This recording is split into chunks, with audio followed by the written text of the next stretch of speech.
Assalamualaikum warahmatullahi wabarakatuh. Ketemu lagi di channel YouTube Mama Jorel. Halo teman-teman, apa kabarnya hari ini? Semoga dalam keadaan sehat dan bahagia selalu ya. Lihat sayur seger-seger seperti ini, enaknya masak apa ya teman-teman? Kalau masak sayur asem gimana nih? Suka nggak teman-teman? Yups, sebenarnya aku tuh ini lagi ada pesanan sayur asem teman-teman. Jadi mintanya itu sayur asem Betawi. Aduh, aku kan bukan orang Betawi ya, tapi disuruh masak sayur asem Betawi. Iya, oke lah, apa salahnya dicoba. Buat teman-teman yang dari Jakarta atau Betawi asli, jangan lupa di komen-komen ya, bener nggak nih cara dan bumbu yang aku gunakan untuk masak sayur asem ini teman-teman. Nah, ini aku pakai kacang tanah yang kemudian aku rebus terlebih dahulu agar kacangnya tidak terlalu keras banget ya teman-teman. Kemudian aku merebus jagung. Untuk bumbunya aku pakai cabai merah besar, kemiri, bawang merah, dan bawang putih. Kemudian aku juga pakai asam jawa. Ini bijinya udah aku buangi ya teman-teman. Untuk sayur wortelnya ini aku iris tipis-tipis. Cerita pesanan sayur asem Betawi ini sebenarnya aku tuh ketemu sama pelangganku di mas-mas sayur. Nah, waktu itu saat aku belanja ditanyain nih sama ibu pelangganku, "Bu, mau masak apa?" Kemudian aku jawab, "Kok kepengennya masak sayur asem ya, Bu?" Terus malah menjawab, Iya, tolong dong masakin sayur asem Betawi aja. Nanti aku pesen juga ya sayur asem Betawinya yang merah merekah ya Bu. Sekalian nanti buatin ikan lele goreng sama sambal terasi ya Bu ya. Nanti minta tolong dibuatin 8 porsi ya Bu." Gitu teman-teman. Ya alhamdulillah ya, akhirnya aku masak sayur ini untuk makan di rumah sekaligus untuk membuatkan ibu pelangganku. Akhirnya belanja sayurnya aku tambahin nih teman-teman, karena mau buat sayurnya agak banyak ya. Ya alhamdulillah, pastinya bisa dapat cuan dong teman-teman. Ya laba sedikit atau banyak disyukuri aja lah ya. Yang penting barokah. Kembali di sayur asem, ini tuh aku pakai sayur selain wortel juga kacang panjang, pakai labu siam juga terong teman-teman. Ini juga ada daun sul sama kol. Nah, kalau teman-teman masak sayur asem, sayurnya apa aja ya? Ini aku mau pindah panci aja teman-teman. Sepertinya pancinya kurang besar, soalnya kan kalau sayur asem enak ya yang kuahnya banyak. Ini pancinya agak kecilan teman-teman. Setelah sayuran yang teksturnya agak keras aku rebus terlebih dahulu, ini aku masukkan bumbu yang sudah aku haluskan tadi. Kemudian ini aku tambahkan laos. Laosnya 2 ruas ya teman-teman. Ini aku geprek terlebih dahulu. Kemudian daun salam. Mohon koreksinya ya teman-teman yang Jakarta asli. Ayo, biar nambah ilmu nih aku bumbu-bumbunya. Lanjut, aku masukkan sayur-sayur yang lain yang teksturnya lebih lembut ya teman-teman. Kemudian ini aku tambahkan berimbing sayur atau berimbing buluh.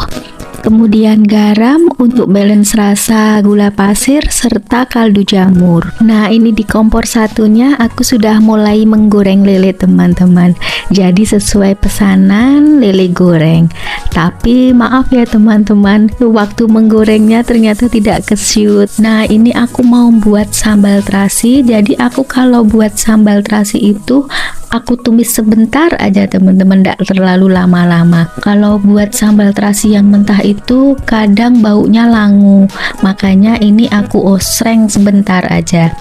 Nah, biasanya aku pakai bawang putih, Cabainya aku campur cabai merah juga rawit merah, kemudian terasiku juga sudah matang ya teman-teman, jadi cuman aku osreng sebentar aja. Oh iya, untuk bumbunya aku pakai garam, sedikit gula pasir, serta sedikit penyedap rasa. Ini aku masaknya satset ya teman-teman, soalnya sudah keburu waktu biar cepet bisa dikirim ke pelangganku. Lanjut, ini aku sudah di WA sama pelangganku, mau order kakap filet goreng tepung sama capcay teman-teman, jadi satset lah.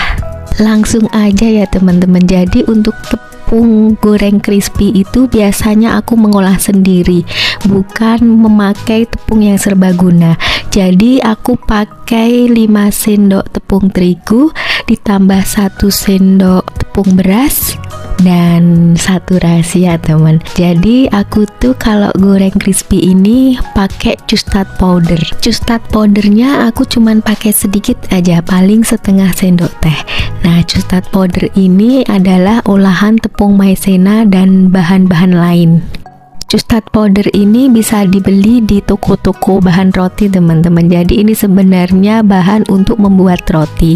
Biasanya aku kalau beli itu 250 gram, harganya 8 sampai 14.000 tergantung mereknya ya teman-teman.